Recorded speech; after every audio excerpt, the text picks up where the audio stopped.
we're going to bring back a viewer favorite, Connect to the Capitol, where we go one-on-one with Governor Dan McKee, who joins us live from the State House today. And first, Governor, thank you so much for making some time for us. Well, thanks for the invite. Welcome to the State House. Yeah, it's always good to be there. And it was a busy place today, so the independent man came down today. We have all the video of that. Tomorrow, though, you're going to unveil it inside the State House. And, Governor, does that mean all of our viewers can get up there and actually see it up close?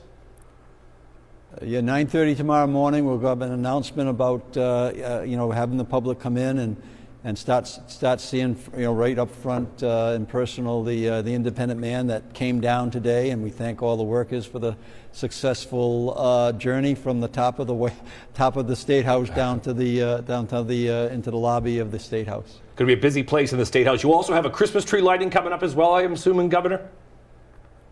Yeah, we'll be announcing the Christmas lighting. Clearly we got a nice tree that's on the outside, plus we got a tree on the inside, and let the holiday begin and making sure that we count our blessings each and every day. Great. I look forward to the announcement of that one. Also, Governor, last week you came under fire for appointing a former South Kingstown Councilman, Brian DeCruz, who had a history of sexual assaults with 6 different women. And you did admit, which is unusual sometimes with politicians, that the vetting process was inadequate.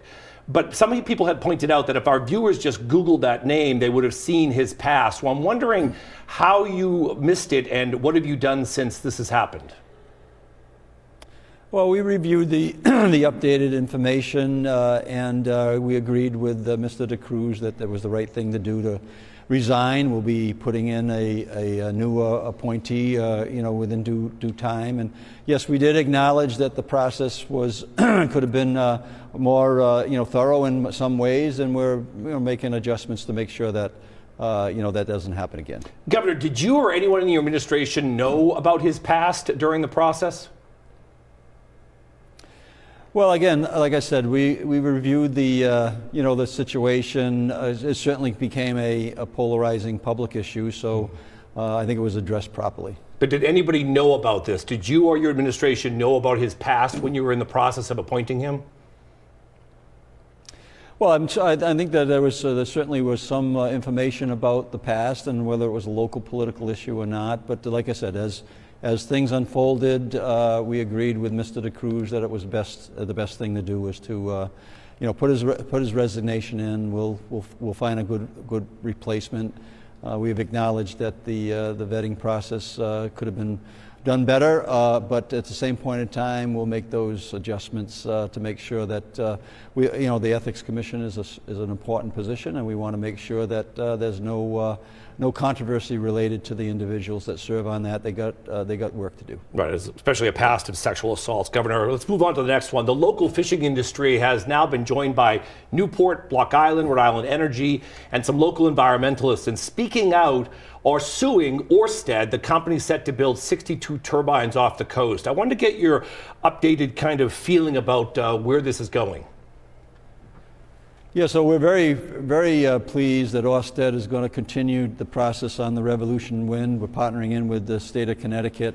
That wind alone will electrify 250,000 homes or more in the state of Rhode Island at a set rate cost around 9.8 per kilowatt. It's good for our ratepayers. It's good for our economy. We'll let the process, if there's any legal type of efforts being made to slow that down. But we really believe that this is a good path for the state of Rhode Island, and we've gone through all of the hurdles, both on the state and the federal, to get acceptance. We'll be in construction very shortly with the idea, the target by the end of 2025, that we'll be providing this renewable energy source that will help us meet our climate goals that we've established for 2030, 40, and 50. But Governor, what do you say to the people who are starting to join the chorus against it? Yeah, I think that's normal. And any of the things you do is not 100% of the people are in favor of it.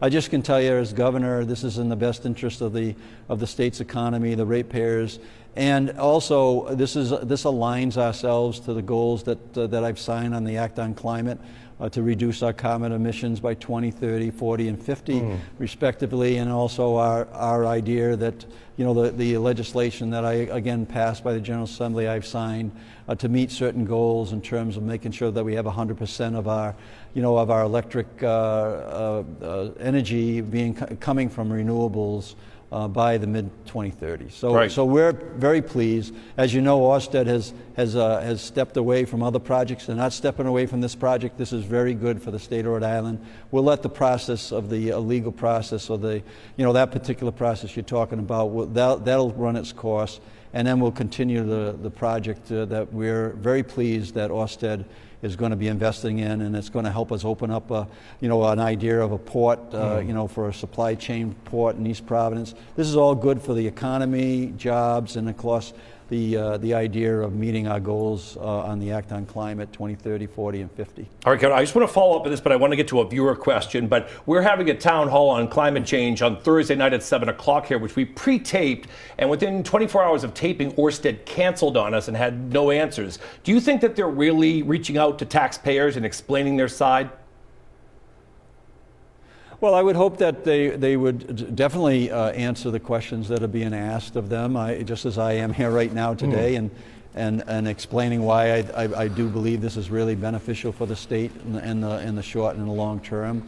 I would expect that Orsted, my interaction with them has been very professional, and hopefully they're able to give the answers that are being asked by anybody that lives in the state of Rhode Island. We need to make sure that we're, you know, providing that information, as I just did. I think it's a good thing that we're going to have this you know, this wind power that's going to electrify 250,000 homes or more in the state, partnering in regionally with Connecticut. We're out for procurement, by the way, for another large amount of megawatts that we're partnering in with Connecticut, Massachusetts, and ourselves. And this is where the future's going. And, yeah, obviously not everybody's on board with this, but of course this will play out, and we'll be able to talk about this going forward. I do want to get to the viewer question, Governor, because it's important that so this is on X. Viewer Ron Karlstrom asks, what type of plan does Rhode Island have in place to shelter potentially hundreds of migrant families that are being sent from the southern states, as we're seeing in Massachusetts?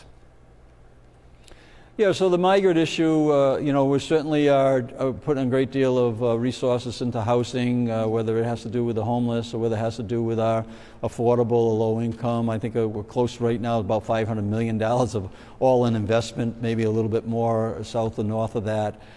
So we're going to take care of what we have in front of us. And we have an emergency plan, you know, plans that are being put in place, and hopefully we don't have to use them. Up to this point, we haven't.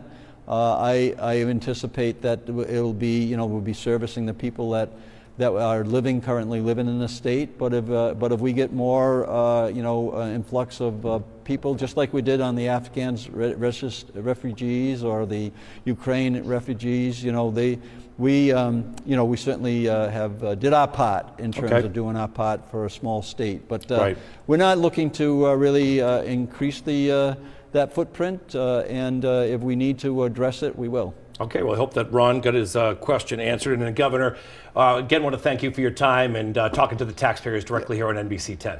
Yeah. Okay, Dan, thank you so much for the opportunity. We'll talk to you soon.